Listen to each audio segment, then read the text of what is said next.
तलाक के बाद मैं अपने बेटे से मिलने पहली बार अपनी सांवली पत्नी के घर पहुंचा। लेकिन उसके घर में कदम रखते ही मेरे होश उड़ गए, क्योंकि मेरी पत्नी तो एक ऐसा खौफनाक सच अपने सीने में लगाए बैठी थी जिसे देखकर मेरे पैरों तले जमीन खिसक गई। नमस्कार दोस्तों, मैं विवेक वर्मा आपके अपने चैनल वर्मा स्टोरीज में आपका हृदय से स्वागत करता हूं।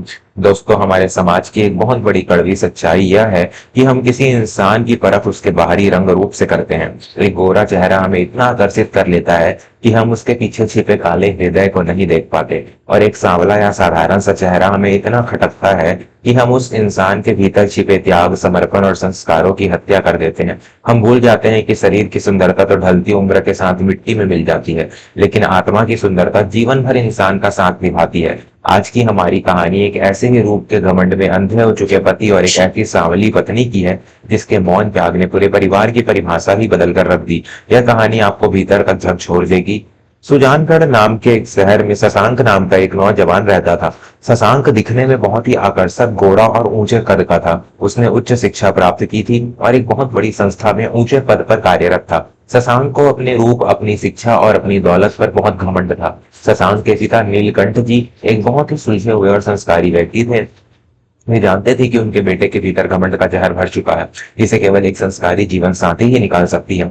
नीलकंठ जी ने शशांक का विवाह अपने एक दिवंगत मित्र की बेटी वैदेही से तय कर दिया। वैदेही के माता पिता नहीं थे, वह अत्यंत गुणी, पढ़ी लिखी और संस्कारी कन्या थी, लेकिन उसका रंग बहुत सांवला था। जब शशांक ने पहली बार वैदेही को देखा तो उसने विवाह से साफ इनकार कर दिया। पिताजी, आप मेरा विवाह इस काली कलूटी और साधारण सी लड़की से कैसे कर सकते हैं? मैं शहर का इतना बड़ा अधिकारी हूँ, मेरे साथ यह कोयले जैसी लड़की कैसे सजेगी?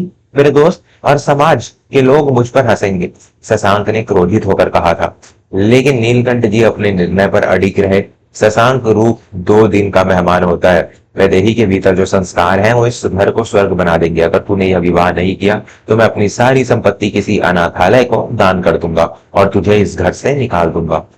संपत्ति के छिन जाने के डर से और पिता के दबाव में आकर शशांक को वैदेही से विवाह करना पड़ा, लेकिन उसने वैदेही को कभी अपनी पत्नी का दर्जा नहीं दिया। विवाह के बाद वैदेही जब इस घर में आई तो उसने अपनी सेवा और समर्पण से घर का कोना कोना संवार दिया, लेकिन बदले में उसे केवल तिरस्कार ही मिला। शशांक रात को बहुत देर से घर आता और वैदेही से बात तक नहीं करता था। शशांक की माँ मृदुला देवी और उसकी बड़ी बहन सरिता भी वैदेही के सांवले रंग को लेकर उसे दिन रात ताने मारते थे। अरे वैदेही, तूने तो हमारे घर की सारी रौनक ही खत्म कर दी। जब से तू इस घर में आई है, लोग हमारे पीठ पीछे बातें बनाते हैं कि इतने सुंदर शशांक को कैसी गंवार और सांवली पत्नी मिल गई। तू तो हमारे घर में नौकरानी बनने के लायक भी नहीं है। मृदुला देवी अक्सर यही कड़वे वचन कहती थी। वैदेही चुपचाप आंसू पिकर रह जाती। वह अपने ससुर नीलकंठ जी का बहुत सम्मान करती थी, इसलिए कभी पलट कर जवाब नहीं देती थी। समय बीतता गया। ईश्वर की कृपा से वैदेही ने एक बहुत ही सुंदर और प्यारे से बेटे को जन्म दिया, जिसका नाम नीलकंठ जी ने रोहन रखा। रोहन के आने से वैदेही को जीने का एक नया सहारा मिल गया था, लेकिन नियति को कुछ और ही मंजूर था। रोहन जब मात्र 2 वर्ष का था, तभी एक रात नीलकंठ जी का हृदय गति रुकने हार्ट अटैक से देहांत हो गया। नीलकंठ जी के जाते ही वैदेही के सिर से एकमात्र सुरक्षा का साया उठ गया। अब शशांक, मृदुला देवी और सरिता को रोकने वाला कोई नहीं था। घर में वैदेही पर जुल्मों की सारी हदें पार होने लगी। सरिता, जो अपने ससुराल से झगड़ा करके मायके में ही बैठी रहती थी, उसने शशांक के कान भरने शुरू कर दिए। शशांक, अब पिताजी नहीं रहे, तू कब तक इस सांवली औरत का बोझ उठाएगा? तेरा इतना बड़ा रुतबा है, तुझे तो कोई भी सुंदर और आधुनिक लड़की मिल जाएगी। इस वैदेही को तलाक दे दे और अपनी जिंदगी अपनी मर्जी से जी। शशांक तो पहले से ही वैदेही से घृणा करता था। उसने वैदेही पर मानसिक और शारीरिक अत्याचार करना शुरू कर दिया। वह शराब पीकर घर आता और वैदेही को बेरहमी से पीटता। निकल जाओ मेरे घर से, तेरा यह सांवला चेहरा देखकर मुझे घिन आती है। मैं तो उससे तलाक जाता हूँ आज की मैं किसी सुंदर लड़की से शादी कर सकूं। शशांक रोज चिढ़ता था।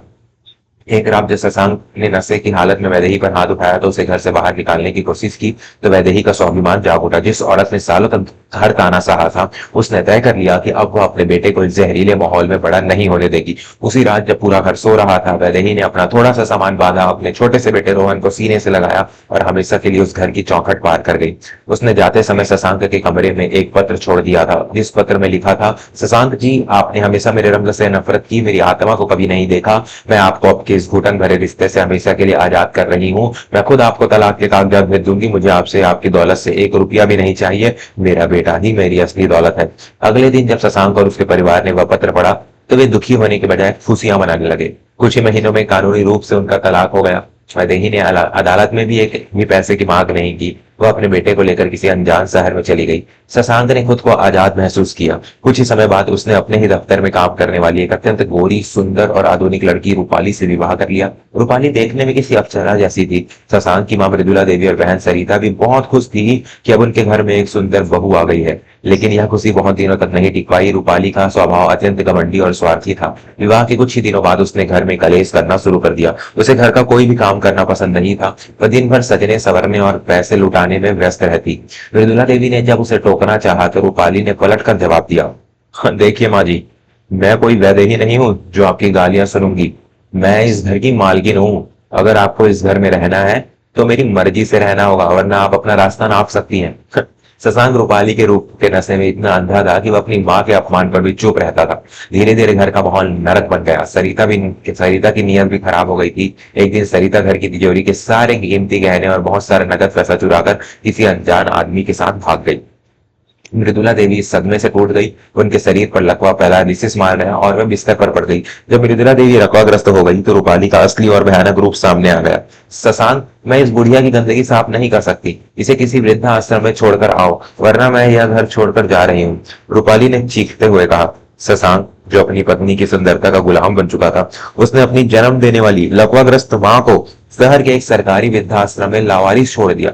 लेकिन शशांक के पापों का घड़ा भर चुका था। कुछ ही महीनों बाद रूपाली ने शशांक की सारी संपत्ति, बैंक का सारा पैसा अपने नाम करवा लिया और उसे धोखा देकर किसी और अमीर आदमी के साथ विदेश भाग गई।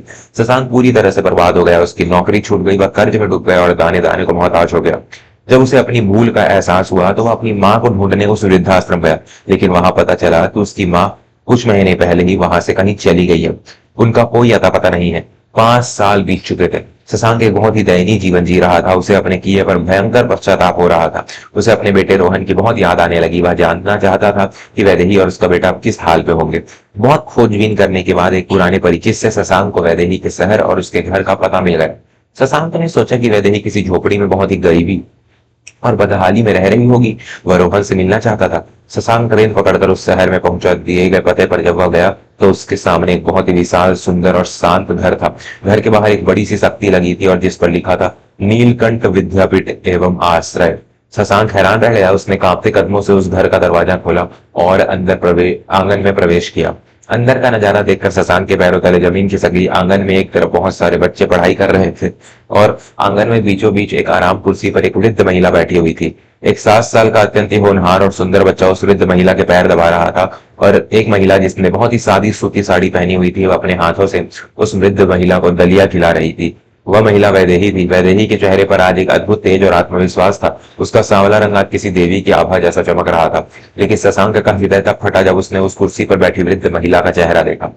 वह कोई और नहीं, शशांक की अपनी सगी मां मृदुला देवी थी। शशांक के हाथों से उसका पुराना झोला छूटकर जमीन पर गिर पड़ा। उसकी आंखें फटी की फटी रह गई। झोले के गिरने की आवाज सुनकर वैदेही ने मुड़कर देखा। शशांक को दरवाजे पर खड़ा देखकर वैदेही के चेहरे पर कोई घबराहट नहीं आई। वह बिल्कुल शांत रही। लेकिन मृदुला देवी ने जैसे ही अपने बेटे शशांक को फटे हाल और कमजोर हालत में देखा, उनकी आंखों से आंसुओं की धारा बह निकली। वे लकवे के कारण बोल नहीं पा रही थी, लेकिन उनकी आंखों में एक गहरी शर्मिंदगी थी। उन्होंने अपना चेहरा दूसरी तरफ घुमा लिया। शशांक पागलों की तरह दौड़कर अपनी मां के पैरों में गिर पड़ा। वह दहाड़ी मार मार कर रोने लगा। "माँ, तुम यहाँ कैसे आई? माँ, मुझे माफ कर दो। मैं एक दरिंदा हूँ। मैंने एक गोरे चेहरे के लालच में आकर अपनी माँ को लावारिस छोड़ दिया था। मेरा सब कुछ लूट गया माँ।" शशांक जमीन पर सिर पटक पटक कर रो रहा था। वैदेही ने रोहन को अंदर कमरे में भेज दिया। वह शशांक के पास आई और बहुत ही गंभीर और ठहरी हुई आवाज में बोली, "अपनी माँ के सामने ऐसे मत रोइए शशांक जी। इनका हृदय बहुत कमजोर है।" शशांक ने हाथ जोड़कर वैदेही की तरफ देखा और हकलाते हुए पूछा, वैदेही, मेरी माँ तुम्हारे पास कैसे? जिस माँ ने तुम्हें दिन रात गालियां दी, तुम्हारे सामने रंग का मजाक उड़ाया, तुम उनकी सेवा कर रही हो?" वैदेही ने एक गहरी सांस ली और उस रुला देने वाले सच से पर्दा उठाया। "मैं जब आपको छोड़कर यहाँ आई तो मैंने अपने पिता समान ससुर नीलकंठ जी के आशीर्वाद से यहाँ बच्चों को पढ़ाने का काम शुरू किया। मेरी मेहनत रंग लाई और मैंने यह विद्यालय खड़ा कर लिया। आज से 2 साल पहले मैं एक दिन शहर के एक मंदिर के बाहर से गुजर रही थी। वहां मैंने देखा कि एक लकवाग्रस्त बूढ़ी औरत भिखारियों के बीच जमीन पर पड़ी है, जिसे कुत्ते नोच रहे थे। वैदेही की आंखों में आंसू छलक आए। जब मैंने पास जाकर देखा तो वो मेरी सास मृदुला देवी थी। मुझे पता चला कि आपने और आपकी उस सुंदर पत्नी ने इन्हें वृद्धाश्रम में छोड़ दिया था, जहां से भटकती हुई इस मंदिर तक पहुंच गई थी। शशांक जी, इन्होंने मुझे चाहे कितने भी ताने दिए हों, लेकिन ये मेरे स्वर्गीय ससुर नीलकंठ जी की विधवा हैं और मेरे बेटे रोहन की दादी हैं। मेरे संस्कार मुझे यह अनुमति नहीं देते कि मैं अपने परिवार के किसी भी सदस्य को सड़क पर तड़पता हुआ छोड़ दूं। मैं उसी वक्त इन्हें अपने घर ले आई और तब से ये मेरी माँ बनकर मेरे पास रह रही है। यह सुनकर शशांक के सीने में जैसे किसी ने खंजर भोंक दिया हो। उसे अपनी मूर्खता और अपने घमंड पर भयंकर आत्मग्लानि हो रही थी। जिस पत्नी को उसने काली कलूटी कहकर धक्के मारकर निकाला था, उस पत्नी ने उसकी उसी माँ को सड़क से उठाकर भगवान का दर्जा दे दिया। और जिस सुंदर और गोरी पत्नी के लिए उसने अपना घर उजाड़ा था, उसने उसकी माँ को कीड़े मकोड़ों की तरह सड़क पर फेंक दिया था। शशांक घुटनों के बल खिसकता हुआ वैदेही के पैरों में आ गिरा। उसने वैदेही के दोनों पैर कसकर पकड़ लिए। मुझे क्षमा कर दो वैदेही, मैं अंधा हो गया था। मुझे बाहरी सुंदरता का ऐसा घमंड था कि मैं तुम्हारे इस पवित्र हृदय को देखने ही नहीं पाया। मैं दुनिया का सबसे नीच इंसान हूँ। मुझे एक आखिरी मौका दे दो वैदेही, मैं तुम्हारा गुलाम बनकर रहूंगा, मुझे अपने पास रख लो। शशांक बिलक बिलक कर रो रहा था। वैदेही ने पीछे हटकर अपने पैर छुड़ा लिए। उसकी आंखों में कोई क्रोध नहीं था, बस एक स्वाभिमान था। उसने बहुत ही शांत लेकिन कड़क आवाज में कहा, शशांक जी, ईश्वर आपको आपके पापों के लिए क्षमा कर सकता है, लेकिन मेरा बीता हुआ कल और मेरा विश्वास अब कभी वापस नहीं आ सकता। एक औरत अपना रूप, अपना यौवन सब कुछ कुर्बान कर सकती है, लेकिन जब उसका स्वाभिमान टूटता है तो वह रिश्ता हमेशा के लिए मर जाता है। आपने मुझे उस रात ही मार दिया था जब आपने मेरे चरित्र और मेरे रूप को गालियां देकर मुझे धक्के मारे थे। वैदेही ने दरवाजे की तरफ इशारा करते हुए कहा, आप यहाँ जब चाहें अपने बेटे रोहन से मिलने आ सकते हैं। वो आपका खून है। आप अपनी माँ से मिलने आ सकते हैं। इस घर के दरवाजे आपके लिए हमेशा खुले हैं, लेकिन एक मेहमान के रूप में।